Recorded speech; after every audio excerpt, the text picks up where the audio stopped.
sebagai dosen pengampu dari mata kuliah LDP. Dan teman-teman semua yang saya cintai dan saya banggakan. Perkenalkan, saya Nadia Siti Nadia dengan NIM 221FI0308. Di sini saya akan mempresentasikan hasil dari review jurnal yang telah saya telahkan. Di sini ada 5 jurnal nasional dan 5 jurnal internasional. Yang pertama jurnal nasional, ya dari Mas Roro Lintang Suryani pada tahun 2019 mengenai implementasi aromaterapi peppermint untuk menurunkan kejadian mual dan muntah pada pasien pasca operasi dengan anestesi umum di RSUD Dr. M. Ashari Pemalang. Jurnal ini dipublikasi di Jurnal Pengabdian kepada Masyarakat. Metode penelitian atau desain yang digunakan yaitu dengan pendekatan non-eksperimental. Respondennya sebanyak 30 responden. Prosedur penilaiannya yaitu penelitian ini dilakukan dengan mengukur intensitas mual dan muntah pasien menggunakan Rhodes Index of Nausea, Vomiting and Retching atau RINPM. Penelitian ini dimaksudkan untuk mengevaluasi apakah aromaterapi peppermint efektif dalam mengurangi keluhan mual dan muntah pada pasien pasca operasi. Hasil penelitian menunjukkan pada hasil uji Wilcoxon Science Range yang mana pada kelompok intervensi menunjukkan p-value 0,000 atau kurang dari 0,05 sehingga dapat dikatakan terdapat hubungan yang sangat tinggi antara pemberian aromaterapi dengan penurunan intensitas mual dan muntah. Kemudian pada hasil uji statistik May U-test diperoleh nilai signifikan yaitu 0,000 kurang dari 0,005 sehingga dapat dikatakan terdapat perbedaan yang sangat besar antara kelompok intervensi aromaterapi peppermint dengan kelompok kontrol. Jadi dapat disimpulkan bahwa terdapat perbedaan yang sangat besar antara kelompok intervensi aromaterapi peppermint dengan kelompok kontrol. Kemudian jurnal yang kedua dari Hari dan Stefanus Lucas pada tahun 2024 yaitu mengenai pengaruh pemberian aromaterapi peppermint dan ginger terhadap PONP pada pasien pasca spinal anestesi di RSUD Wates. Jurnal ini dipublikasi oleh Jurnal Kesehatan Masyarakat. Penelitian ini menggunakan metode kuantitatif dengan bentuk kuanti eksperimental. Sampel yang digunakan yaitu berjumlah 30 responden. Kemudian prosedur penilaiannya mengidentifikasi pengaruh aromaterapi peppermint dan ginger dengan cara mengukur tingkat PONP pada pasien sebelum dan sesudah pemberian aromaterapi peppermint dan ginger dengan cara menggunakan kelompok kontrol. Intervensi yang digunakan yaitu dengan cara menghirup uap melalui hidung dan dihembuskan melalui mulut selama 10 menit. Hasil uji statistik yang digunakan uji Wilcoxon Science Range Test didapatkan adanya pengaruh antara dua variabel dengan nilai signifikan 0,001 yang mana berarti kurang dari 0,05. Dari 30 responden ini diperoleh mayoritas responden merasa mual saja yaitu 10 responden dan sesudah diberikan aromaterapi terdapat mayoritas responden tidak merasa mual dan muntah yaitu 15 responden. Sedangkan pada kelompok kontrol didapatkan mayoritas responden merasa mual saja sebanyak 8 responden dan pada kelompok kontrol didapatkan mayoritas responden mengalami retching yaitu 2 responden. Jadi dapat disimpulkan bahwa terdapat adanya pengaruh yang signifikan secara uji statistik pada pemberian intervensi aromaterapi peppermint dan ginger terhadap pencegahan PONP pada pasien pasca spinal anestesi di RSUD Wates dengan hasil uji statistik didapatkan p-value kurang dari 0,01. Kemudian yang ketiga yaitu mengenai pengaruh aromaterapi peppermint terhadap mual muntah ibu hamil trimester 1 di wilayah kerja PMB Hadijah Kabupaten Tangerang Provinsi Banten. Jurnal ini dipublikasi di Jurnal Keperawatan Muhammadiyah. Kemudian penelitian ini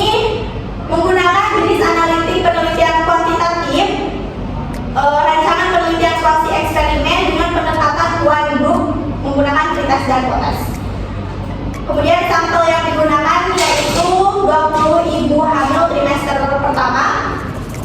Penilaian prosedurnya ini dilakukan observasi pertama atau pretest, sehingga peneliti dapat menguji perubahan-perubahan yang terjadi setelah adanya kelompokan. Tetapi dalam tes ini tidak ada kelompok kontrol atau pembandingnya.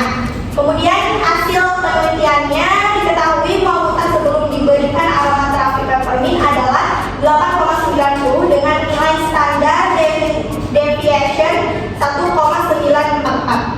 Nilai minimal 6 dan nilai maksimalnya itu 12. Berdasarkan hasil penelitian diketahui mual muntah sesudah diberikan aromaterapi peppermint adalah 6,55 dengan nilai standar deviation 1,538 dengan nilai minimal 4 dan nilai maksimal 9. Berdasarkan hasil uji statistik diperoleh, yang berarti ada pengaruh aromaterapi peppermint terhadap mual muntah pada ibu hamil trimester 1 di wilayah kerja PMI Harinja Kabupaten Tangerang Provinsi Banten, sehingga dapat disimpulkan ada pengaruh aromaterapi peppermint terhadap mual muntah pada ibu hamil di trimester pertama. Kemudian jurnal yang keempat dari Mayasika dan Hasmira pada tahun 2021 mengenai perbandingan vasopressin dan norepinephrine sebagai vasopresor pada pasien shock sepsis.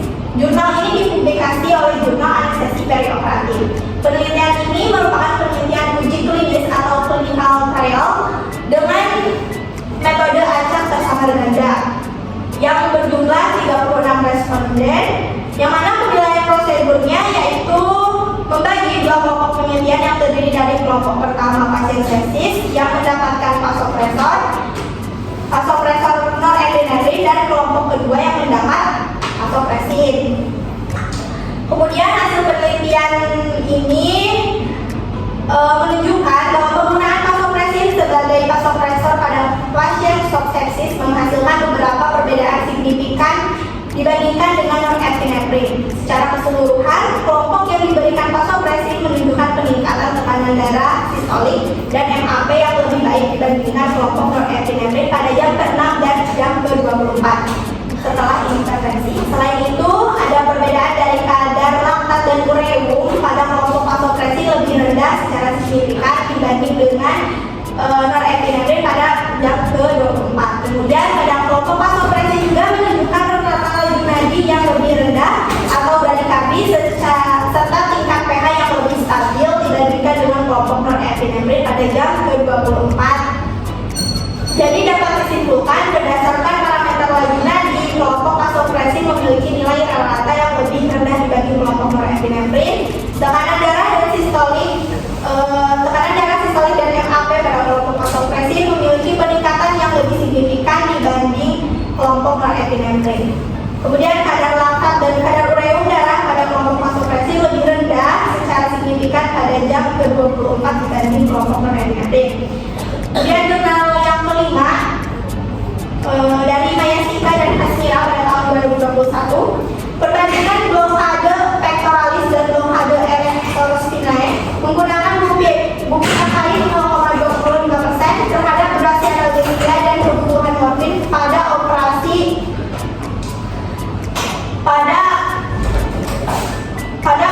mastektomi sederhana, jurnal anestesi perioperatif. Penelitian ini merupakan penelitian eksperimental dengan menggunakan rancangan prospektif single blind randomized control trial.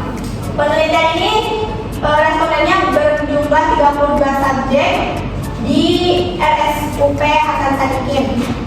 Kemudian penilaian yang dilakukan yaitu durasi blokade yang dinilai dari pemberian blokade sampai pasien menekan PCA atau pasien kontrol analgesia pertama kali. Selain itu dinilai juga total kebutuhan morfin yang diperlukan setelah operasi dengan menggunakan PCA. Penelitian dilakukan terhadap 32 subjek di RSUP Dr. Hasan Sadikin. Hasil penelitian menunjukkan bahwa durasi kelompok PECS memiliki rata sebesar 6,06 kurang lebih dari 0,69 jam dan ISP sebesar 5,17 kurang lebih 0,40 jam, sehingga kelompok PCS lebih lama. Sementara total konsumsi morfin dalam 24 jam pada kelompok PCS sebesar 2,06 mg dan ISP sebesar 2,88 mg, sehingga total kebutuhan morfin antara kelompok PCS lebih rendah dibanding dengan ISP. Kesimpulan dari penelitian ini yaitu blokade PCS mempunyai durasi anestesia yang lebih lama dan mengurangi kebutuhan morfin pasca operasi dibanding dengan ISP. Kemudian dari itu ada jurnal internasionalnya. Yang pertama yaitu dari Abdelrahman et al. Pada tahun 2023 mengenai General Anesthesia and Femoral Nerve Block versus Spinal Anesthesia for Cemented HP Arthroplasty in Elderly Patient. Metode penelitian yang digunakan adalah desain penelitian komparatif acak dan prospektif, melibatkan 60 pasien yang menjalani arthroplasty kambul total. Prosedur penilaian yang dilakukan yaitu kriteria pemilihan pasien, pengukuran parameter hemodinamik, keluaran urin atau UOP, fungsi kognitif pemantauan pasca operasi. Hasilnya yaitu setelah induksi dan setelah pemasangan semen, tekanan darah arteri rata-rata atau MAP menurun lebih banyak daripada kelompok B dibanding dengan kelompok A. Nilainya yaitu 0,05. Meskipun tidak ada perbedaan signifikan secara statistik yang dialami sebelum pemasangan semen, tidak ditemukan perbedaan bermakna secara statistik antara kedua kelompok berkenaan dengan fungsi ginjal yang dinilai berdasarkan total keluaran urin. Jadi dapat disimpulkan bahwa pasien yang menerima general anestesi memiliki parameter hemodinamik yang lebih stabil, terutama MAP dibandingkan dengan mereka yang menerima spinal anestesi.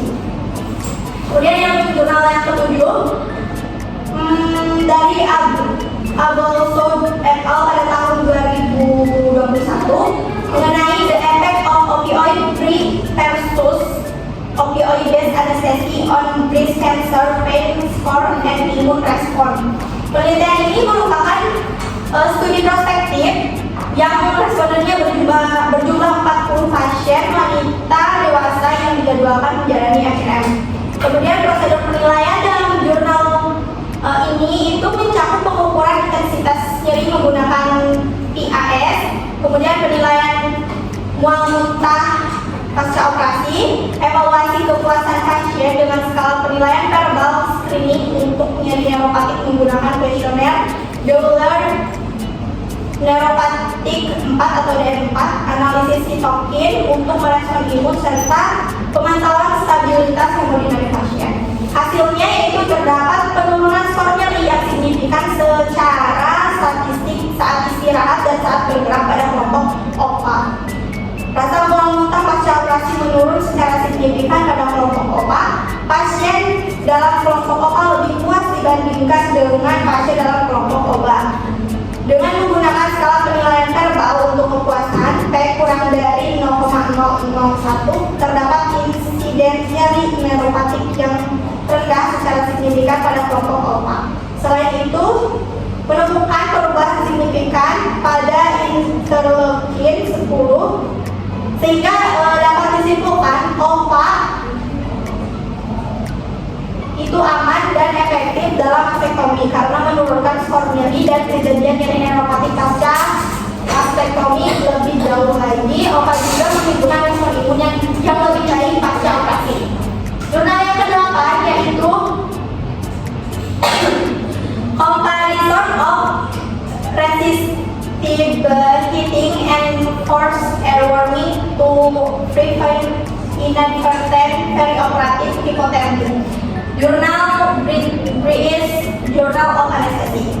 Penelitian ini merupakan studi prospektif acak sebanyak 160 pasien yang menjalani operasi. Kemudian penilaiannya membandingkan efektivitas metode pemanasan udara paksa dan pemanasan resistif dalam mencegah hipotermi perioperatif pada pasien yang menjalani operasi non darurat. Kemudian hasilnya terdapat tingkat hipotermi yang jauh lebih tinggi di akhir pembedahan pada kelompok pemanasan resistif dibanding dengan kelompok pemanasan udara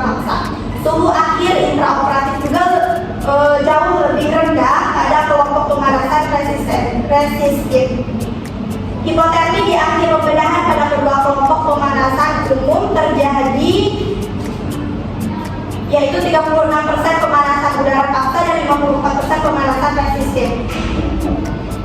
Yang dapat disimpulkan bahwa pemanasan udara paksa lebih efektif daripada pemanasan resistif dalam mencegah hipotermi pasca operasi. Kemudian yang ke-9, jurnal dari Lepov et al. Pada tahun 2021 mengenai norepinephrine and ephedrine do not counteract the increase in cutaneous microcirculation induced by spinal anesthesia. Kemudian metode penelitian ini yaitu uji acak terkontrol yang dilakukan pada 44 responden. Penilaian yang dilakukan infus norepinephrine, kemudian dititrasi untuk menormalkan tekanan arteri rata-rata atau MAP pada 23 pasien atau kelompok norepinephrine dibandingkan pada 21 pasien pada kelompok EPH. Perubahan PU relatif dibandingkan antara dua lokasi pengukuran di setiap kelompok selama pemberian obat. Dosis norepinephrine yang sama dinilai pada 11 relawan normal untuk memastikan vasoreaktivitas yang sebanding pada level kaki dan manubrium. Hasilnya yaitu anestesi spinal menghasilkan penurunan MAP sebesar 10%, peningkatan nilai PU relatif pada level kaki, dan penurunan pada level sternum. Norepinephrine dan ephedrine menghasilkan peningkatan signifikan pada nilai PU relatif pada level kaki jika dibandingkan dengan level sternum. Dapat disimpulkan bahwa peningkatan produksi kulit yang disebabkan oleh anestesi spinal tidak diimbangi oleh penggunaan norepinephrine atau ephedrine. Kemudian jurnal yang 10, jurnal yang terakhir dari Johnson et al. Pada tahun 2019 mengenai neuroaxial versus general anesthesia for total hip and total knee arthroplasty. Metode yang digunakan yaitu studi perbandingan prospektif.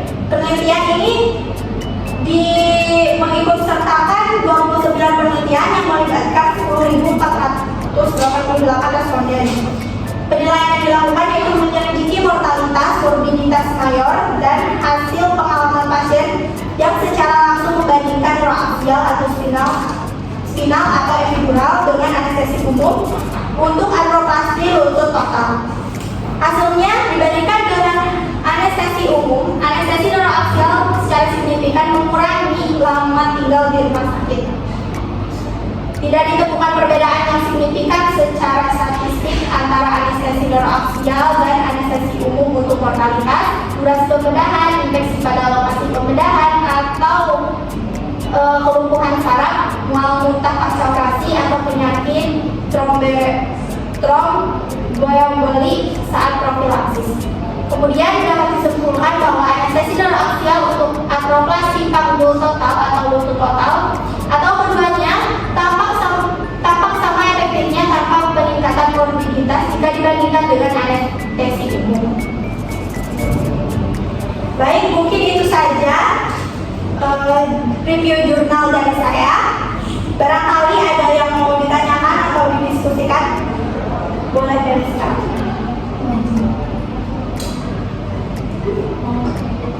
Boleh, Ria?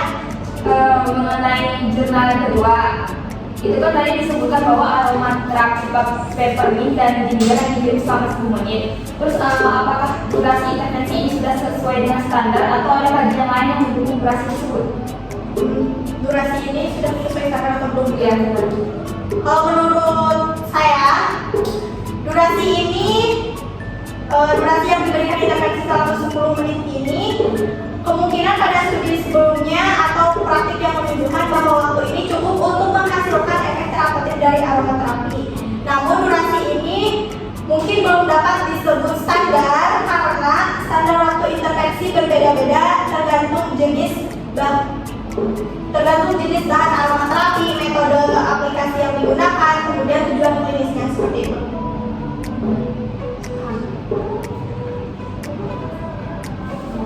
Ada lagi